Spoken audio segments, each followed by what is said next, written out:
There we go. So anyways, 3 months of chamber Zoom meetings. We did the first one, didn't even have a plan to do a second one, but they've been just great. A lot of information, dialogue, questions.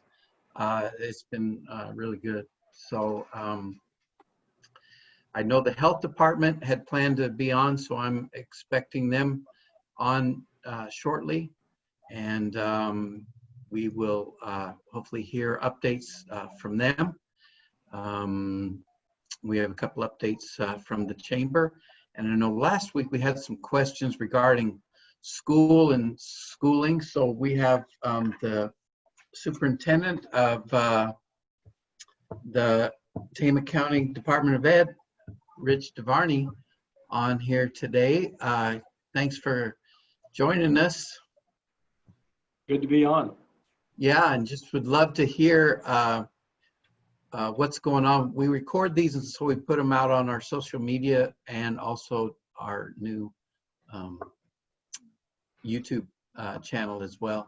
So anything you say gets live, but it also is recorded for others to hear later. So so what's going on with the schools? What's an update?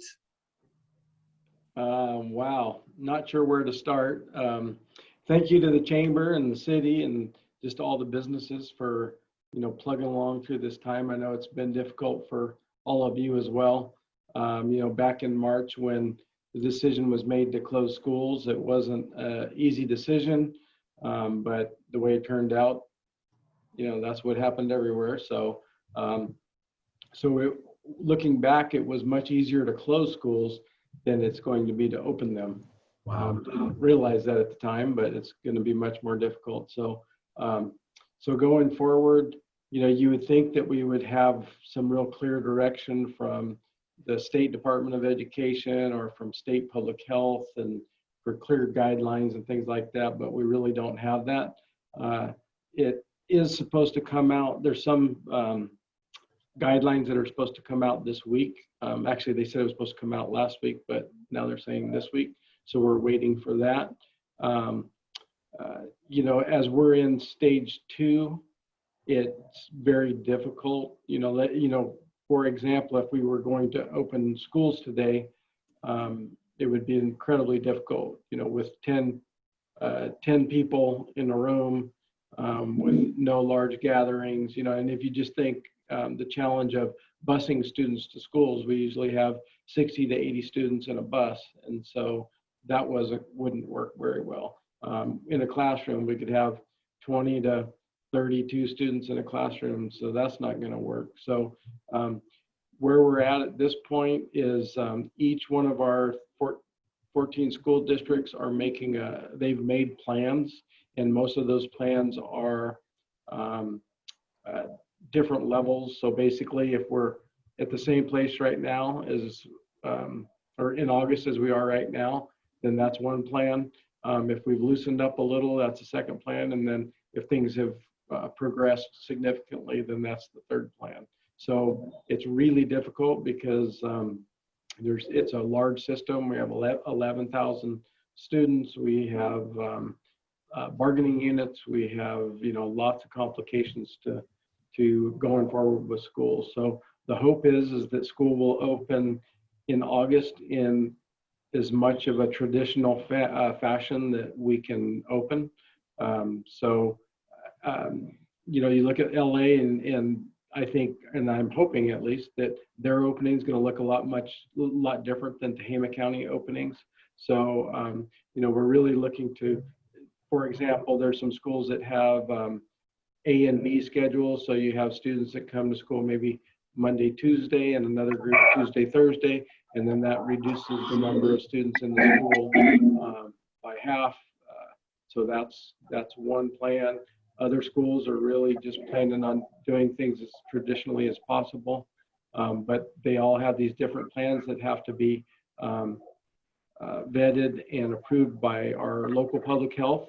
And the local public health is really controlled by the state public health. So there's not a lot of flexibility, which is a bit of a concern. You know, in my opinion, I think that there should be more flexibility for a county that has less COVID involvement compared to a county that, has a lot of cases. So, nobody can predict the future. So that's really the most difficult thing, is that we just are not able to, if our start date is say August 10th or 15th, then what is it going to look like then? And I don't know that anybody can say for sure. So that's the difficulty of it.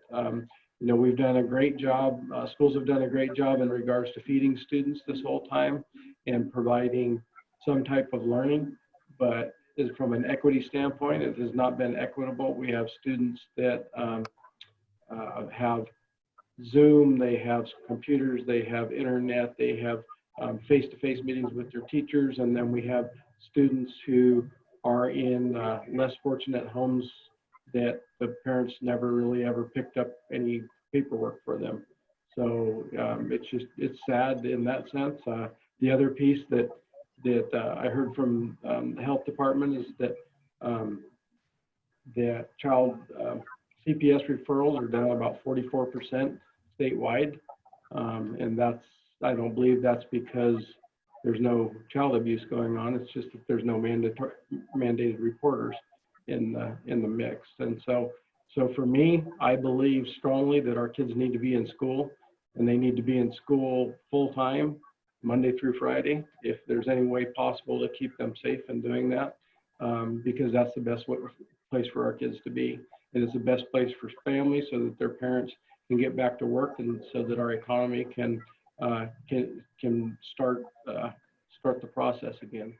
So that's kind of the general overview. I usually try to be really positive, but it's not all positive. So it is what it is.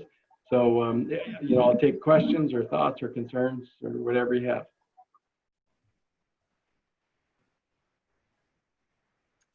That was good. Anybody have a question? There was something that the governor said a month or so ago about possibly starting school as early as July, and there's no, nobody's doing that. I'm not sure where he got that. So as far as state start dates for school, it's going to be basically whatever your start date was originally. It's not going to change. It'll all be the same in that way. Hey, Rich, this is Kathy Garcia. Hey, Hi, Kathy. So to confirm, I heard that maybe next month they'll decide whether or not there's going to be school sports going forward. Is that what you're hearing? So what I'm hearing on that one from the state superintendent, I was on a Zoom the other day with him. He said that there aren't going to be a big CIF decision. It's going to be regional, and I'm not sure exactly what he meant by regional. So regional, I think, is probably by league. And so I think, say for example, Red Bluff High is in the Eastern Athletic League. So then that those coaches and administrators would get together and see what's best for their area. So I think it's going to look very different here than it would in a more infected area. So it will be a regional decision according to the state superintendent.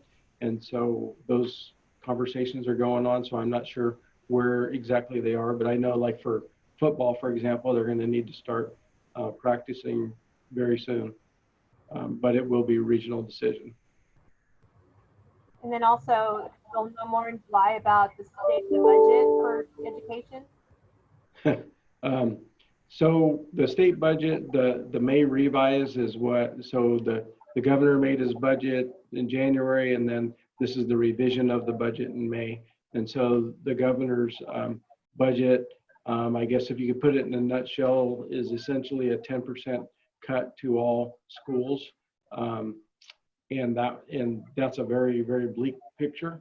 And then then there's the Senate Education Committee and then also the House.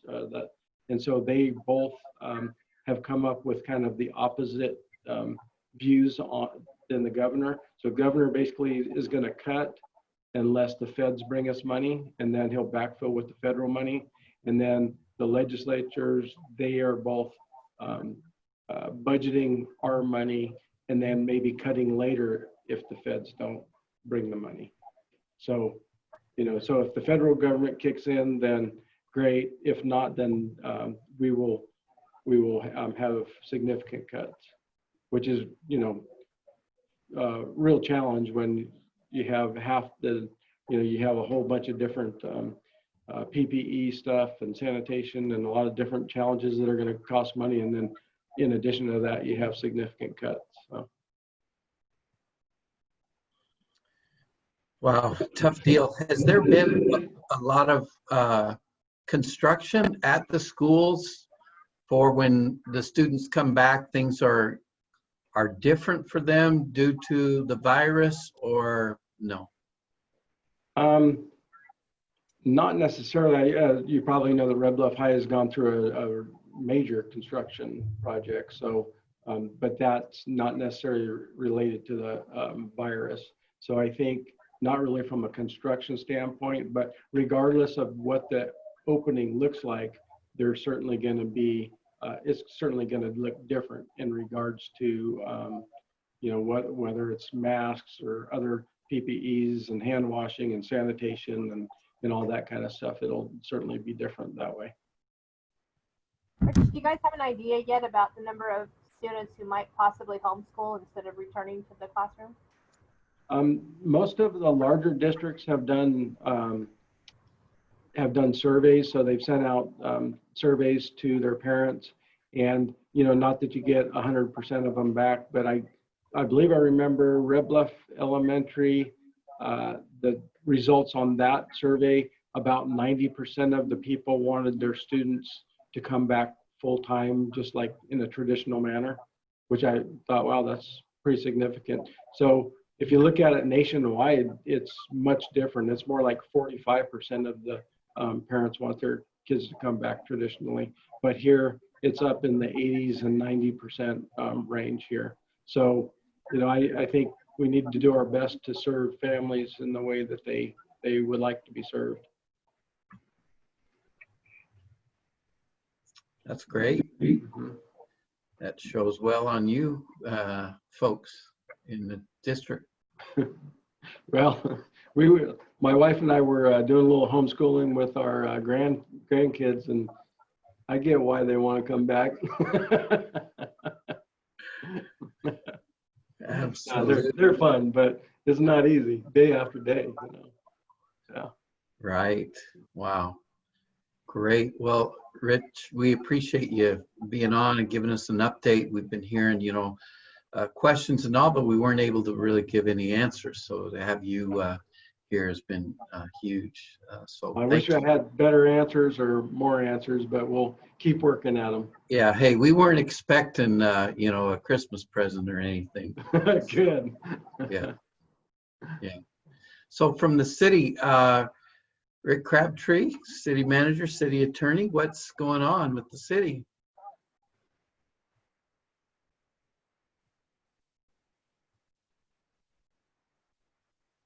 Rick, are you still there?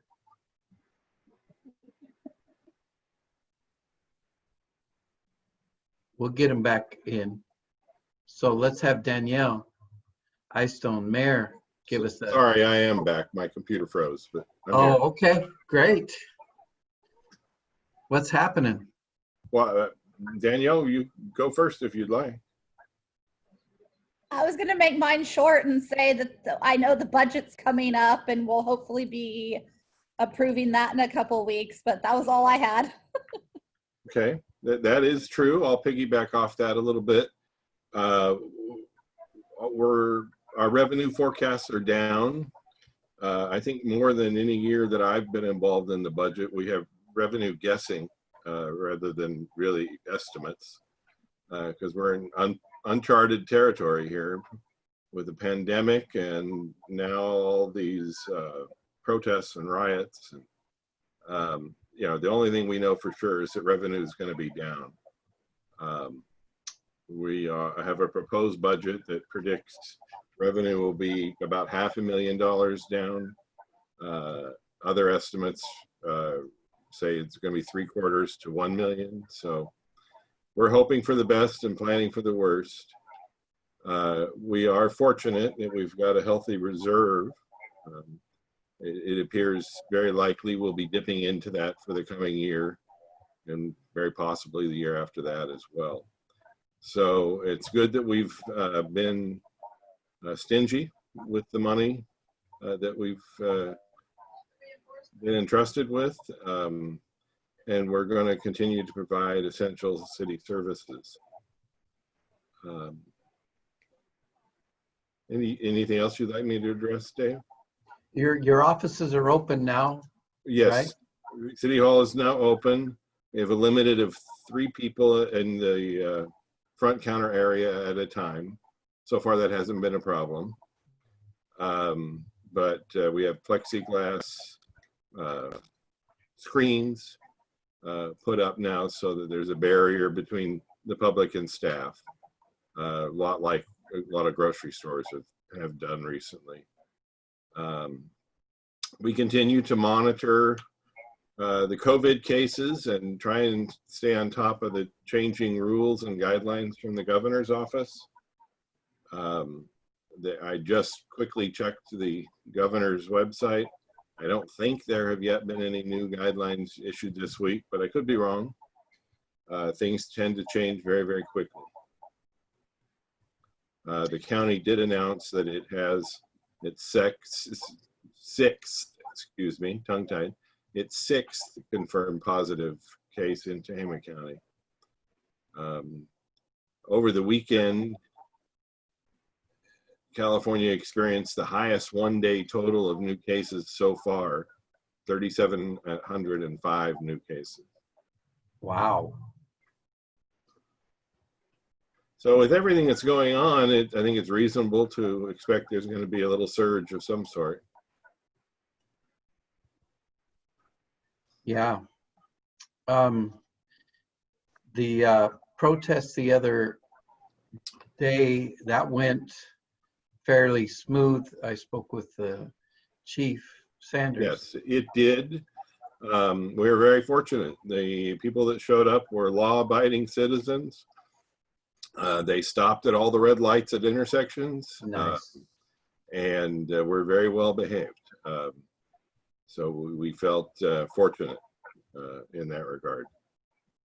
I understand Reading had some protesters last night, May again in a few days, same with Chico. And we have gotten notice that the same group is planning a protest in Red Bluff again Sunday evening at 6 p.m. This one will start at River Park rather than the courthouse. But we're hopeful that the same polite, law-abiding citizens will show up for that protest as well. Yes, the chief had called me right before the Zoom to kind of give us a heads up to, obviously notify the community as we can, but just that they're going to probably be walking past our little chamber office here. So we're, Nat, he's going to work that night. Yeah, they probably will. And then one other thing, Dave, you and I have already exchanged emails about this, but PJ Helicopters had a tragedy yesterday. And we've reached out to see if they need anything. I've got a quick response so far, but they're obviously tied up with those events. Yeah, just horrible. No one was from Red Bluff that was killed in the incident? Is that not correct? According to the news reports I've seen? The closest was a Chico resident. Mm-hmm. Yeah. Yeah, that's horrible. I know they fly hundreds of thousands of miles airtime, in all of their planes and helicopters and all, but. The news report I'm looking at says one from Chico, one from Sonora, and unknown on the 3rd. Okay. Yeah, tragic. We'll reach out to them too, see if we can assist in any way. Okay. Everything else good at the city? Everything else is good. Try and share good news when we can find it. Right. Absolutely. That's why Danielle's reports are so short. No, just, just kidding. Yeah, you know, unfortunately, it seems like we've just been moving from one crisis to the next. Oh, unbelievable. Yeah. So, Kathy Garcia, what's going on in the world of Job Training Center? Hi there. You got anything? Pretty serious stuff. You know, we're having some good talks around the results that came out of the survey. We're going to start making calls to do some triage to see if there's some things that can be done linking businesses who expressed that they wanted to be contacted with different resources. That's going to start early next week. And the other hat that I sometimes wear with Expect More Tehama is getting ready to launch what we're going to be doing around summer. So we'll send that to you, Dave. It can go out sort of as something that we can print and hand out like at farmers market when they're handing out books and stuff, but also it'll be in a digital form, trying to give as many ideas as possible for what you can do in a safe, low to no cost manner, either at home or, you know, outside, but staying safe. So getting excited about that. That has some different things in it, you know, some online art classes with Lacey Wilson and, you know, the surf mobile that's going to be going out, just loaded with all kinds of fun and exciting stuff. Geocaching, we haven't really talked about too much in the county, you know, here and there, but trying to raise the awareness. So good stuff planned. Keep kids engaged a little bit longer this time around than usual. We also have jobs. So there's, you know, there have been jobs through this whole thing. Casey's been busy posting, hasn't stopped. And we're waiting to see what it looks like for the Sierra Pacifics of the world on the 10th when they are, you know, going to be trying to invite job seekers for a hiring event. So we'll, you know, we're sort of watching to see what the economy is doing, who's hiring, what manner they're doing that in, and how we can help. Great. I also got an email from St. Elizabeth, and they were wanting to do a rock painting thing with kids at one of our farmers markets, but I'm going to touch base with the city and the county health. They were going to do it with social distancing, but at this point, I know we're not trying to get crowds yet, and we don't have bands coming yet. So anyways, we'll see how that turns out. Yeah, sure hope it gets there. What's that? I sure hope it gets there. There's some music and a couple more of those activities, and maybe next month, huh? Yeah. Rick, what are we at for size of crowds right now? Gatherings are still limited to 10 persons. Okay, it'll be a little while. Most of these bands have 10 people in it. Just kidding, but yeah.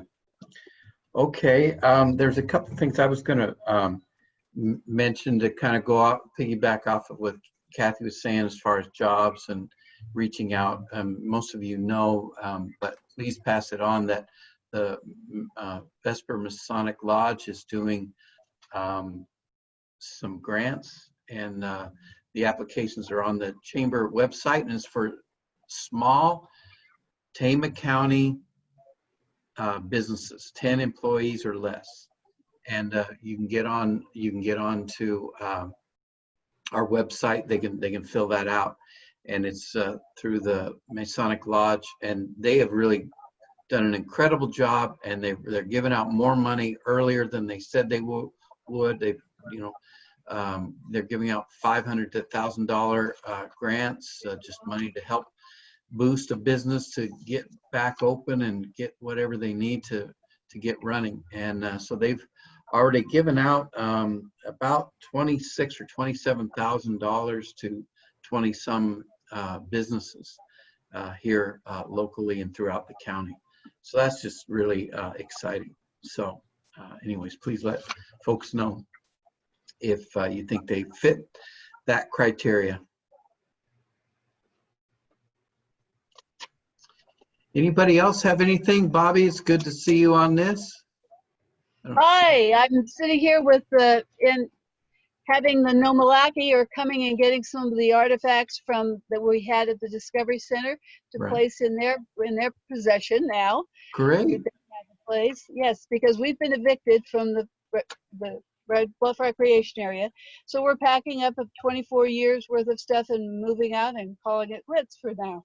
Wow. Sorry to hear that. That's got to be very Yes, difficult. it is.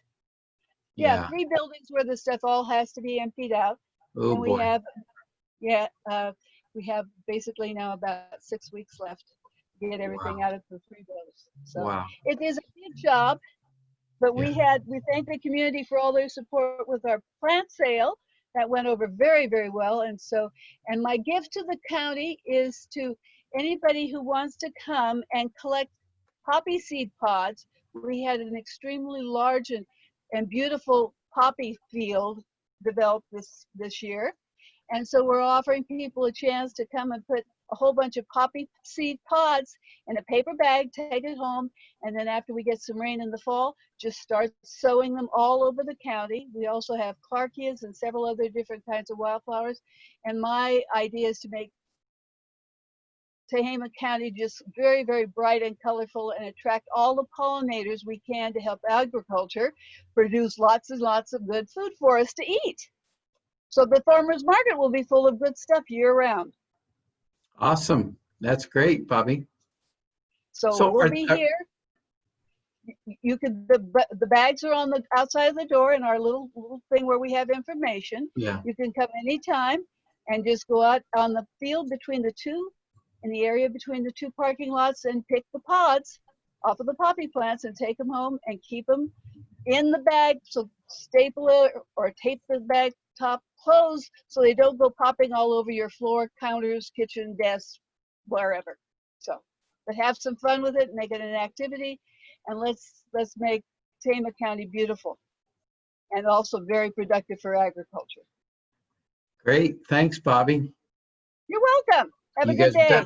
You guys have done a great job out there. Congratulations on all you've done.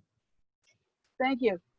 And is the RV camping sites, is that closing down as well? We have no idea. Okay. I don't know if they've either made up their mind yet. The Okay. gates currently are open, Okay. but there's All no right. camping available. Okay. Great. So we have our market today. Our first one starts at 5. We're going to be packing up here pretty soon here at the office and going down there and getting folks lined up. Social distancing at 4 o'clock and ready for everybody at 5 o'clock. People are excited to get out in the fresh air and get some fresh produce. So we're excited for that. Nat, you got a few other slides you could show us? I'm not sure what happened with the county health. We'll make sure to have her on there. We just actually got these our farmers market posters. They used to have bands, but we don't have bands yet. So we do have music. Jason's not only the market manager, but he's our DJ. He's going to have music for us. Every night. And then Saturday has been great. People are loving getting out and all. Here is a exciting online webinar coming up through SBDC. Sophie, she was going to be on today too, but you know how everybody's schedules get. But this is going to be on, what is that date? June 10th, from 10 to 11 on Wednesday. And it's about the whole conversation of your brick and mortar business to do more online, like a pro, like it says. So anyways, folks can sign up for that. Nat will put that in our chat, and we also will have that. We actually had it in our newsletter that we sent out today, and we'll have it on our e-blasts and on social media. That should be a great one, just really helping businesses to pivot. It's a regional thing. It's going to be real good. If you know businesses that need to do some advertising that are part of the chamber, there's something that's called Hot Deals, and they can they can put everything. So like we have ServPro, you know, they're doing professional cleaning and disinfecting, you know, discounted type stuff. But folks can do free advertising on our website. So we just want to make sure to offer that out to everybody. It's called Hot Deals. And then we mentioned about the Vesper Lodge business grants, which are fantastic. They said they're going to give away 40,000, and that's all, you know, they're committed to. But man, I'll tell you what, these guys are having so much fun giving away money that they've been saving up for a while. It could be more, but don't quote me on that. We're still getting a lot of folks that are communicating with us, so it gets out to our thousands of social media contacts, who's open, what dates they're open for, their hours, is it, you know, for dining in or whatever, if they're doing curbside for a business or whatever. So folks are really trying to use our platforms to help communicate to the community, and that's when you see that sign, that will give you that information. And we always update on weekly basis. There's a couple of things that we're going to need to change on this, but we update. This one's updated today. The blue star means that they're doing dine-in, and they're doing a good job on those dine-ins to do it right. Again, all this is on our social media. Now, when I first said, hey, we need some help, somebody get on our new YouTube page and like us, because we only had 4 subscribers. We're up to 7 now. Yes. So anyways, we have some great content on there, believe it or not, for only 7 subscribers. So anyways, try our YouTube.